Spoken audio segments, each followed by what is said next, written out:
What if the most caring people don't disappear because they stopped caring? What if they disappear because they finally understood something about people that most never notice?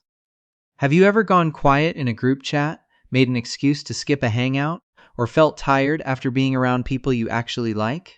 If that sounds familiar, you're not alone.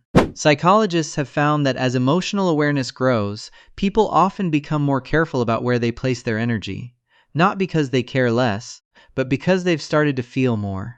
What looks like pulling away from the outside is often a quiet transformation happening on the inside. In this video, you'll discover the real psychological reasons deeply empathetic people slowly pull away from everyone around them, and why the last reason changes how you see every relationship you have. The first reason has nothing to do with coldness and everything to do with sensitivity. Most people hear words. Empathetic people feel the room. At first, this feels like a gift. You sense when a friend is struggling before they say a word. You notice the tension under a joke. You pick up on sadness hiding behind a smile. Life feels rich this way, like you're seeing a version of people that others miss completely. But then something shifts. You start absorbing not just emotions, you start absorbing everyone's emotions. The friend who vents but never asks how you are. The room that goes quiet the second you speak your mind. The person who leans on you constantly but disappears the moment you need them. The relative who only calls when something's wrong. Once you start feeling this, it's hard to unfeel it. Psychologists call this heightened emotional attunement. The more attuned you become, the more your nervous system reacts to things other people don't even notice. Suddenly, being around people doesn't feel light anymore. It feels loud. And that's where the distance begins, not because empathetic people stop caring, but because they stop mistaking being needed for being valued.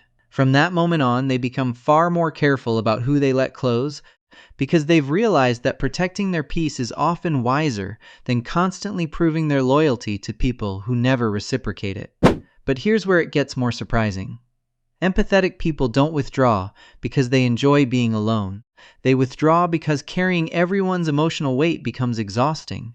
Research suggests people high in emotional sensitivity use significantly more mental energy processing tone, body language, and unspoken feelings in every interaction. While others just talk, empaths are quietly reading what's underneath. A conversation that once felt warm starts to feel draining.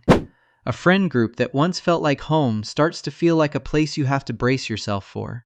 Even being surrounded by people can start to feel strangely lonely. This doesn't mean empathetic people think less of others. It means shallow connection stops being enough. Instead of asking how many people can I be there for, they start asking who is actually there for me. And that single question quietly shrinks the circle. That's why many empathetic people seem to withdraw overnight. But the truth is, they were slowly letting go of one-sided connections long before anyone noticed. And this is where most people completely misread them. There's a concept psychologists have long suggested. The more clearly we understand ourselves, the less we need everyone around us to perform, and the more clearly we start to see the performance in others. Empathetic people begin noticing that most reactions aren't really about them. The friend who gets defensive may be scared of being exposed. The person who overshares may be starving for attention they never got growing up. The one who guilt trips you for pulling away may simply be terrified of being alone with their own feelings. Once you see these patterns, you stop absorbing everything personally. You stop trying to fix people who never asked to be fixed. You start protecting your own emotional space instead of constantly repairing everyone else's. This isn't detachment. It's emotional boundary setting, the ability to care about someone without carrying them. That's why empathetic people don't respond to every message the second it arrives, don't attend every gathering, and don't chase every relationship. Not because they don't care, but because they've learned that every yes to the wrong person is often a no to their own peace. But here's the biggest misunderstanding of all. People assume empathetic people pull back because people exhaust them. The truth is the opposite. They're not falling in love with being alone. They're falling in love with finally feeling calm. For the first time, silence doesn't feel like rejection. It feels like relief, a place where their own feelings aren't competing with everyone else's. Periods of intentional solitude have been linked to better emotional regulation and clearer decision-making. That's why many highly empathetic people stop fearing time alone. They use it to refill, not to hide, while everyone else is busy chasing constant attention.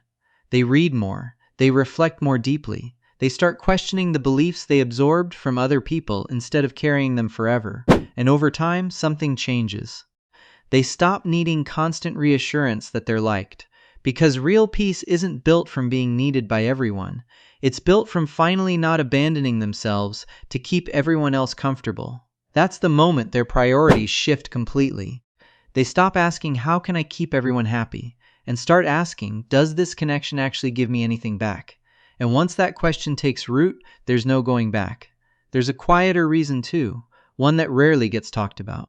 Empathetic people often grow up being the one everyone leans on, the friend who listens at 2 a.m., the family member who smooths over every conflict, the one who remembers everyone's birthday but whose own needs get forgotten. For years, this feels like their role, their identity even. But eventually a quiet exhaustion builds, not from any single relationship, but from a lifetime of one-sided giving.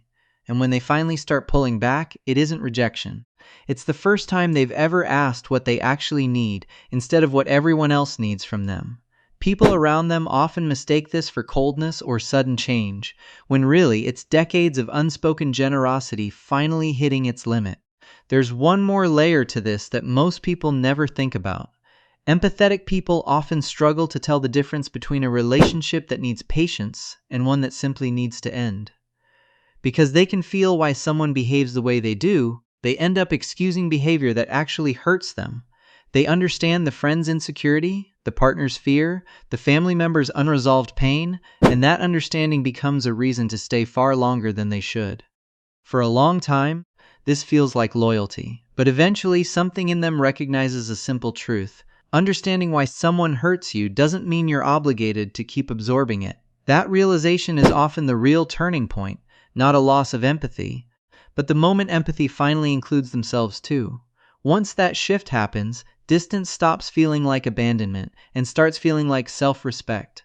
They begin choosing relationships based on how they feel after the conversation, not just during it. And slowly, the people who only ever took from that empathy start noticing someone who used to always answer, now doesn't.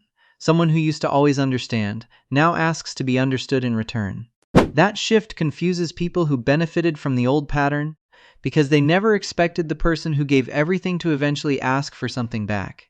Here's the truth. Empathetic people rarely disappear overnight. They disappear one boundary at a time. One day, they stop over-explaining themselves to people who were never going to understand. Another day, they stop showing up for connections that only exist when they're useful. Then, without any announcement, they quietly build a life that no longer depends on being everyone's emotional support. To the outside world, it looks sudden, but inside, that decision has been growing for months, sometimes years. And this is where most people get it wrong. They assume empathetic people become distant because they've grown cold. In reality, they've simply become more intentional about where they place their time, their attention, and their emotional energy, because all three are limited, and the people you give them to quietly shape who you become. So if you've been pulling back from people lately, don't ask yourself if something's wrong with you. Ask yourself something more honest. Are you pushing people away? Or are you finally protecting the version of yourself you almost lost, giving everyone else what they needed? Sometimes the people who seem to disappear aren't losing themselves at all. They're finally finding themselves, and maybe that's exactly where your next chapter begins. If this video described you or someone you know, subscribe for more videos on the hidden psychology behind everyday behavior. And before you go, tell me in the comments, have you ever quietly stepped back from someone or had someone step back from you? I'd love to read your thoughts. Until next time, keep questioning, keep growing, and I'll see you in the next video.